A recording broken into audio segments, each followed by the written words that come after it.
Good evening YouTube, a special treat or a special punishment tonight. You get to see my face. It's a thank you to the 500 of you that subscribe and comment and the likes and everything else. When I started the channel, you didn't really expect it to go anywhere. Maybe it never will, but who cares? It's a good incentive to try and make the content as interesting as possible. So try and bring you something informative. Enjoy.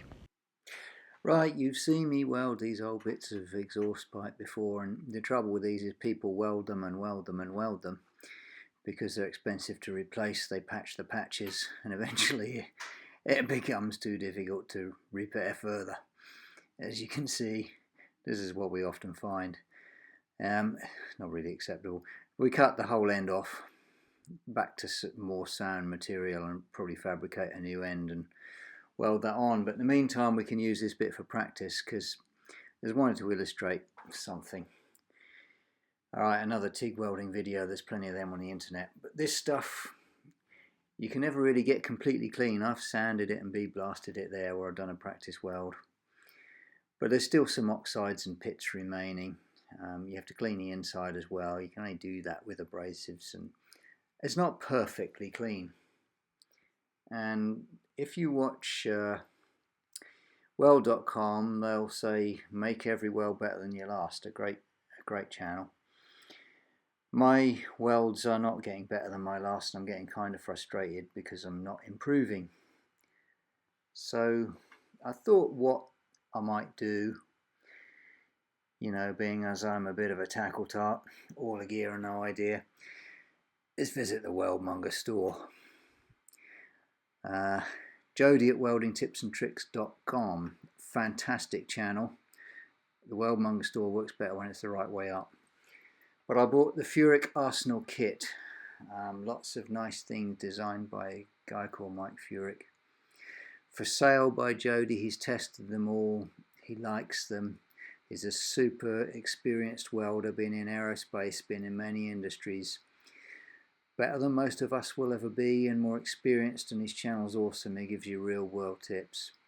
Look at this, the BBW cup. Now unless I have to take a titanium test, I'm not going to use this. I'm just going to look at it. I might frame it somewhere. It's a beautiful thing. Yeah, I shouldn't get too obsessed with these things, but you know, who wants to spoil that by welding with it? I'll put it away, maybe in a future video. Very lovely. You get lots of nice bits, some spare diffusers. The thing that grabbed me though, the thing that got me, I picked it up, I screwed it on the torch, and I really thought it was awesome from the first minute I picked it up. The Jazzy 10, this little white one, screws straight onto your gas lens collet body if you got a 9 or a 20 style torch. The diffuser inside, you get an extra diffuser. The main thing is it's white and shiny inside, and I think it lights the area around the weld, kind of like a lampshade. Shines the arc light back around the weld and it makes you see better. Instead of just being able to see into the arc and the puddle, you get a little bit of perspective and a little bit of a view around the weld.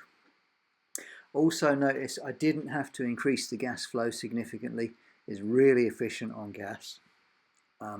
These old pink cups, you see it's kind of black inside. They don't do you any favours when you're getting old and it's hard to see, and Jody has said the same thing. He really likes the clear ones, which I haven't tried yet.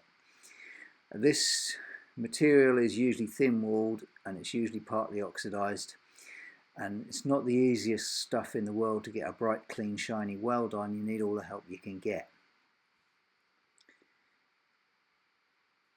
With that in mind, I also tried a different gas. I tried some Stainshield TIG from British Oxygen. I'm quite impressed with that as well. I probably should have changed one variable at a time, but being a numpty, I changed the gas and the cup at the same time. They have two different effects. The cup lights the way, the gas seems to clean up the weld. Let's just get some welding done and see how it went, what it looks like, if there's anything else, you know, relevant. Right, I'm set up here, ready to go, and I'll start off with pure argon, straight old argon, and my usual 7 or 8 gas lens, you know, 7 or 8 cup on a gas lens collet body. I've got a 16th tungsten.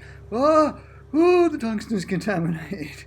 I didn't notice that, but anyhow, that'll be why the arc's fluttering and changing colour there. Oh, mum. And my torch angle's going off as well there. But anyway, I'm trying to make this look bad, so it probably will. I've got the foot pedal floored. I just set the amperage, so I've got barely enough amps to weld, and I'm flooring the pedal in the name of consistency when I get to the next weld. So that's okay. That's how it kind of comes out. As I'm set up on this not terribly clean material, and as it turns out with the contaminated tungsten, it doesn't look as good as I hope. Like a lot of my welding, it looks a bit crowned up and a bit scrappy. Now all I'm going to do is swap my regulator onto this bottle of Stainshield Tig. Now you can only use it for stainless because of the hydrogen content, but I'm kind of welding enough stainless now, I thought it was worth a go. Turn it on, and that's for my purge gas that's flowing through. I'm just barely floating the ball there. The other flow meter for the torch I've left exactly as it was. It's around about 4 to 5 litres per minute. Get rid of the old number 8 cup, number 7 cup, and screw on the Jazzy 10. It's a little bit bigger, but I found you don't need to increase the gas flow significantly. So as I say, I've left the gas flow exactly as it was. Two things that have changed are the gas and the cup. And the main benefit of this cup, as I say, I think it helps to light the way. We'll cut back to a bit of the other video and see if you can see any difference in the lighting around the weld. I just like it. Now, okay, I've sharpened the tungsten as well. Change one variable at a time, not 3 to be scientific, but you know. I think you can see I've got moving quicker and my steps are bigger, and that's because the puddle wants to be wet and run ahead and just generally flow. And you know, I've covered a bit of ground in a short time, which is what you want with stainless. You don't want to be hanging around. I'll just show you something. I've zoomed in there. As the arc dies, there's a kind of a bit of glowing where the gas is flowing away from the hot weld. Just give it a second. As I shut off the arc, see that glow where the rod is? I get that with this gas. It'll die away gradually as the weld cools. I'm guessing it's hydrogen reacting with something that's coming off of the hot weld. Probably, don't know what. Or some free oxygen in the atmosphere where it's been heated up a lot by the hot weld. Something. But only this gas does it, the argon doesn't. I'll just backstep there, and I'll just, again, a bit of an awkward start there, shaky start, but it gets going quicker. I'm dabbing quickly, I'm moving reasonably well between dabs, and I've got a shaky hand. I always do when the camera's on. But it just seems better. That weld bead is noticeably flatter for the same amps. It ran faster at the same amps. Again, I just floored the foot pedal. I set the amps on the machine for consistency. And let's have a look. On the left there, we got a crowned up bead with a slightly scruffy, dirty, heat affected zone. On the right, we've got a flat bead, almost too flat. It's almost sunk. We get a look at that. Left of my thumb, crowned up, scruffy bead with quite a lot of heat tint around it. That's the standard argon and the 7 cup. To the right, a flat bead with very little heat tint, actually almost too flat. It kind of took me by surprise how quickly it wanted to get moving with the same amps. The Stainshield Tig runs hotter. The gas coverage from the Jazzy 10 is better. I carried on welding round. I eventually backed off the foot pedal a bit, and it just went better. Right? Sometimes you need all the help you can get. Is the Stainshield Tig worth it? If you're welding a lot of stainless, you're going to go faster and cleaner, which is always good. Can't use it on steels because of the hydrogen content.